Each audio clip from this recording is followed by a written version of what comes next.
Today we're diving into a world where cutting-edge innovation meets human behavior, with a guest who embodies global leadership and forward-thinking excellence. Joining us is professor and thought leader David De Cremer, the Dunton Family Dean of Northeastern University's DeMaury McKim School of Business. Thank you, Chloe, for having me. Thank you. So to start off, a little bit of personal about me. I'm a second-year honors student at Northeastern University. I'm studying business administration with a concentration in finance and a minor in economics. So I'm in the figure skating club. I'm in the sorority Kappa Kappa Gamma. I am doing a lot on campus with women in business. I'm in some fun arts clubs, just things like that. And I'm from California. Oh, wow, great. Busy bee. I love it. Our students are the best, and the reason why is because they do so many different things. So I love it, the broad range that you're bringing with Thank you. And if you could tell me a little bit about yourself. Well, I was born in Belgium. My mom is Dutch. My father is from Belgium. I did primary school, high school in Belgium, and then I went to the Catholic University of Leuven, which is a 600-year-old university in Europe. It's the most innovative university in Europe as well. I'm very proud of it. And after that, I did a PhD in the UK at the University of Southampton. And that's basically where my international travel started. I look at academia as a challenge for my brain, for my thinking, but at the same time it's also a great way of exploring the world and seeing different perspectives, different cultures. So I've worked in the Netherlands, UK, China, Singapore, and now in the US. Wow, that's incredible. So how has this experience kind of shaped your desire to work in the academic field, and where did that kind of push your vision as a dean? Well, I found out while I was at the university that research attracted me, thinking about a problem and trying to find solutions to that problem.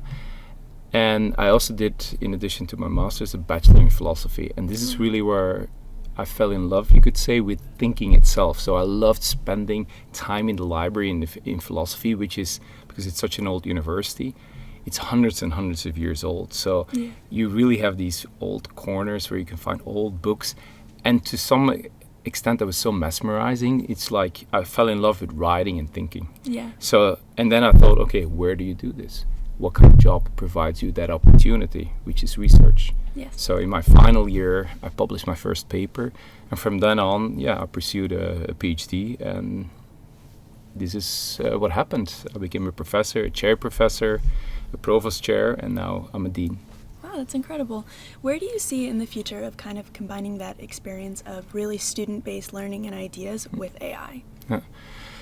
Well, that's a big question, because it means that one thing we need to make sure that we secure is really that people keep their own critical thinking. Yeah. So I want people, humans, to be in charge of their own thinking. And as you know, AI to some extent may be a challenge to that in terms of misinformation, biased thinking. We don't know what's under the hood, to say so. It may be a black box, a lot of the large language models today. So this is something that I am extremely interested in as a researcher, but also as a dean. How do we balance this AI and human interaction so that we keep the best of what it means to be a human? Yeah. Having the emotional intelligence, understanding different perspectives, as I said, like I saw academia as a way to get to know the world. I want to keep that wondering. I want to keep that inspiration there, which we have at Northeastern University because we want our students to go out there. But at the same time, being able to use AI as a tool to actually get information quicker, to be more informed about decisions you have to make, but also treat it as a new context because it's the future. Yeah. So we're not only globally minded, we're also future oriented. Okay, what advice would you give to students now studying to kind of pursue that and be really successful in an AI-driven world? Yes, so as you know, since I've started as dean, we have a new mission, which is really to educate our students to be socially responsible leaders of the world, who are able to work, navigate, and create in a tech-enabled environment. So the word says it already itself, tech-enabled. So it's really using technology for good. And what is for good? Well, that's determined by your own purpose, the organizational purpose, the values you bring into your own leadership style. Because you approach, or that's at least what I hope, that our students will approach business situations from a certain angle that we've taught them, but also mixed with their experience. Yeah. And that they are very much aware what those values are, how they're looking at the world. And that in combination with using AI to be more efficient at it, to be more productive, but also to be able to have impact and make that difference. So AI is that enabler there. Okay, that's incredible. There's been a little bit of kind of debate on campus about there's a controversy here. No, not controversy. Not controversy. Maybe more concern of students of how will we stay relevant. So as a dean, how do you forecast kind of helping students not only stay relevant, but desirable in an AI-driven world? I think that's a very good question. What do you do as a student to be attractive to the market, but also stay loyal to yourself and what you're learning so that you become your own unique person, to say so. And I'm stressing here unique because towards the future in the AI era, I call this the authenticity premium. Companies will be looking more and more for people who basically understand how they look at the world. So basically that's why it's important with our education here. It's experience based. You're learning by going to different parts of the world and you try to put this in perspective. And our professors, they help you in doing this. And then you transfer that knowledge to business. So you have an understanding of what it is that you're doing and why you're doing it, which brings you to purpose, your values. And we have such an ecosystem here where we have such an international student body. So I would say mingle, get to know different perspectives, because that's going to help you to have that knowledge now put in different perspectives. And then I hope through that journey, 4 or 5 years, you'll find out about yourself, that you're aware of these are my strengths, these are my weaknesses, this is what I love doing. You find your passion, and that's going to lead to hopefully your own approach to things. So this is why I say our vision is learn across borders to lead with impact. Okay. If you learn across borders going into the world, understanding AI is going to be part of that future. How does it work corporate? How do I use academic knowledge? Then it doesn't matter what you do. Whatever you do, you will have an impact. And companies want to know that. Amazing. What qualities or skills do you think leaders will need to thrive in an AI-driven world? So the skills leaders need to thrive in an AI-driven world, well, I'm going to borrow from the book that I just wrote on the AI-savvy leader, is first of all, don't think like a computer, because that's reducing yourself. But you need to be AI savvy. And AI savvy here means understand what AI can do and what it can't do. Because I believe that in understanding the limitations of AI, you'll see very quickly what is unique to humans, to humanity. And it's those skills that you want to keep cultivating. Because people may believe, oh, humans are born with soft skills, with emotional intelligence. You can still lose it if you don't train it and if you don't put it in the right perspective. So the obvious ones are, of course, critical thinking, because still within an AI needs a question. Who asked that question? That's the human. AI generates. Well, who verifies and who edits, who reinforces by means of additional prompts? It's a human. So critical thinking, putting things in a bigger perspective, meta thinking, is extremely important. So this goes back to what we talked about earlier in terms of seeing the bigger picture, but also understanding the different perspectives. Emotional intelligence, because what's going to happen in the business world is we're going to use data, and AI uses those data to inform our decisions. So that's providing us with a perspective, but you need to understand it across the board to say, is it relevant? It's not relevant. So you need to be able to work with that.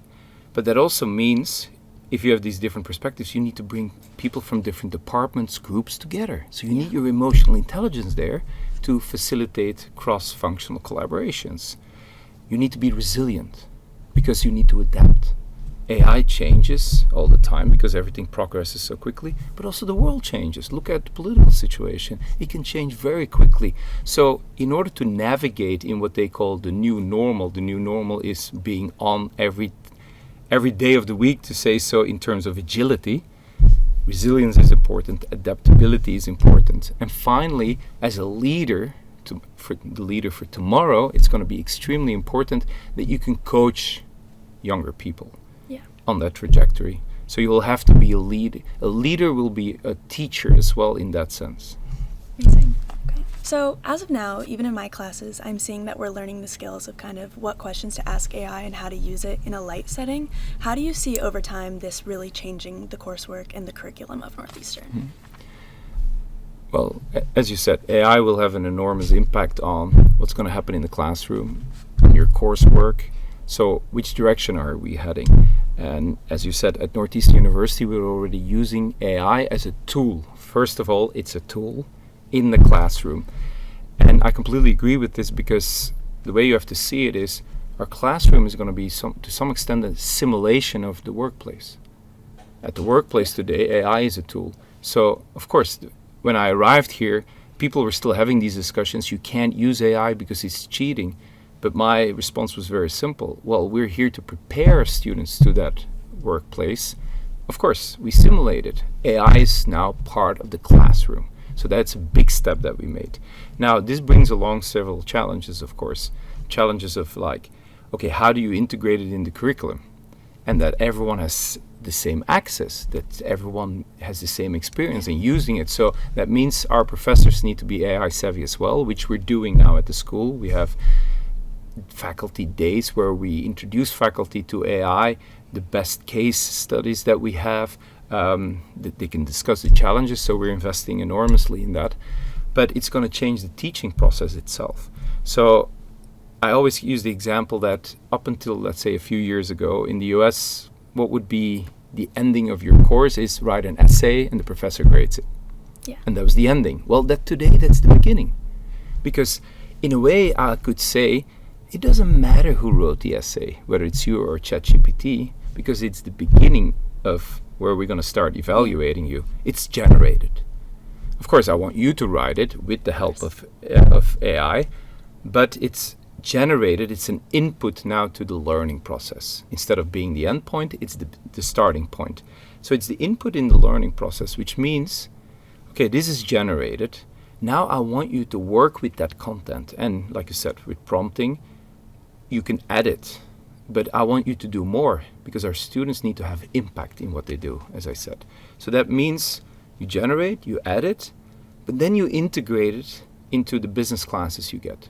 This can be strategy, this can be finance, this can be economics, this can be organizational behavior. What you've generated, how does this align with how you're going to run your business? And how you run your business has questions as, why are you in this business? You have certain values. Who are your stakeholders? What are the interests of those stakeholders that you need to address? And how are you going to make that decision? So AI can inform you there, but you still have to make the decision. No AI can make those decisions. That comes down to the student, and that's where we're going to evaluate you on. Yeah. So that's a whole process. I call it from content to knowledge, because it's really knowledge driven. Wow, that's incredible. So I know that Northeastern has really gone about kind of acquiring a huge global footprint. And where do you see that impacting their trajectory for students long term by utilizing that global experience and the combination of AI? Yes, Northeastern has what they call a global network, and it's essential to the identity of Northeastern, first of all, because we want to be that global university, being international.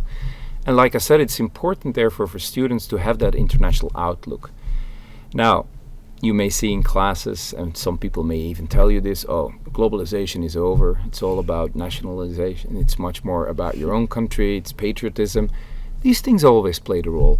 But I truly believe, if you look at first of all, from issues of sustainability, for example, we only have one planet. So we have one resource, which is the world.